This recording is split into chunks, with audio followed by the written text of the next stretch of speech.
Okay, so what is data types? In programming, data types are like labels that define the kind of data a variable can hold, no? So, ayun po, dito, imagine you have a different containers in your kitchen, no? One for water, one for sugar, and one for rice. Ganun din po sa C Sharp. May kanya-kanyang kumaga meaning sila doon. May specific item sila doon sa ano, no? Ganun din, no? Tell the computer what kind of data can be stored in a variable, no? So basically, uh, C sharp is a strongly typed language, which means you have to specify the type of data a variable will hold when you declare it, no? And then, ayan. So, may two types, no, ng data type sa uh, C sharp. Number one is value types, no? And number two is reference type. So, ito po, ang value type. So, basically, value types directly hold data in memory, no? Some common value types in C sharps include, ayan, integers, basically a number to, no? Number. And then, double, stores decimal numbers, yan. For example, double height. And then, dito naman, integer age, no? Pwede ka maglagay ng age dito, no? Basta whole number, no? Bawal yung point something, kasi dito na po siya ilalagay sa double. And then, next will be char. Car, ano, ewan ko. Pero, that is meaning for character, no? Ayun, no? Character, single character. Char grade A, yan. A, and then boolean stores for true or false value, no? Ayan, for example, bool is active equals true. And then, basically, ito ay efficient because, no, they directly store the actual data, no? Kahit ilagay mo tong, for example, name. My name is Jeff, no? Dito yan. Then, double height. Yeah, 5'9", and then age will be 25.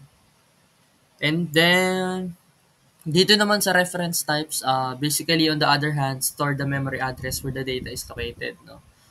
Some examples for reference types are, for example, ito, string stores a sequence of characters yan. Ito na yung text, yung mahaba. Kasi bawal siya dito sa char. Single character lang talaga siya. Lalabas yan kapag kinode nyo. For example, ayan, lalabas lang yon single character.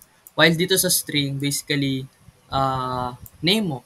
Pwede kahit anong name, kahit mahaba yung name mo, ganun. Then yan. String name equals Alice. Then yung array, ito yung store sa collection of items. Yan. For example, integers, numbers, equal 1, 2, 3, 4, 5. Lalabas yan. 1, 2, 3, 4, 5, no? So, reference types are more flexible, no? Especially when working with large or complex data structures. So, for example, pag basic lang naman, at yung ano lang naman, no? For example, sa'yo lang na code, when you're a student, pwede po ito lang, no? Ito. Pero kapag medyo complex na yung code nyo, usually, for example, for school purposes na, work purposes, usually ito, no? Actually, marami pa eh. Pag nakita mo, may mga tripars pa. Then, may ah mga long, ganun. May integer, other type pa na marami pa eh. And then, ito, sa example. Ito yung example niya. Yan. So, basically, ito po yung example niyan, no? Kinode ko using system, then class program, then static void main. So, bali, ito yung value types.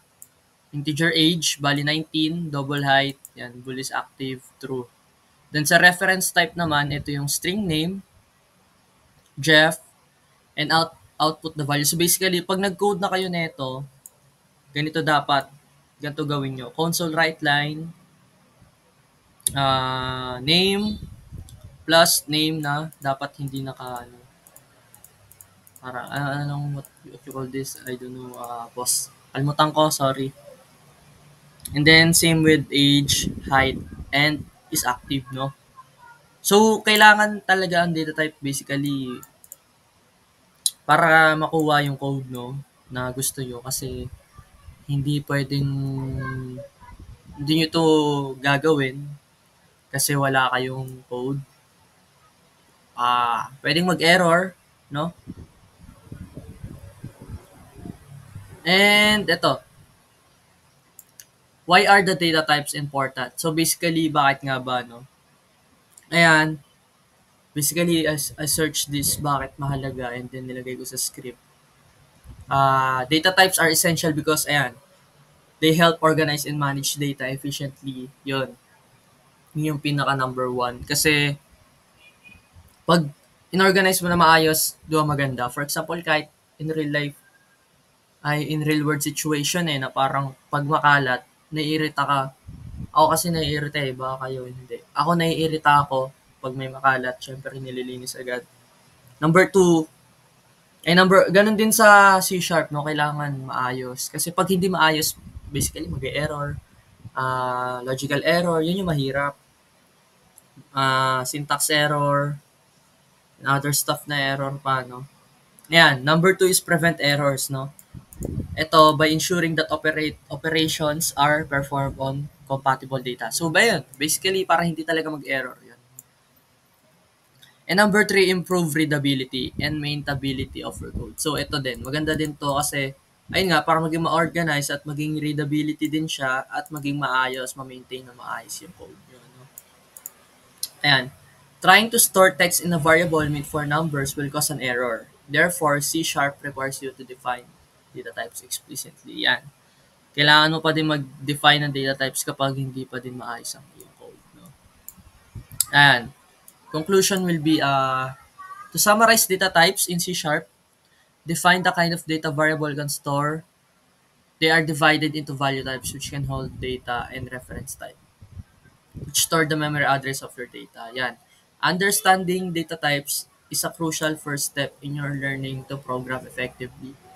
So, take your time to practice and experiment with different types of your projects.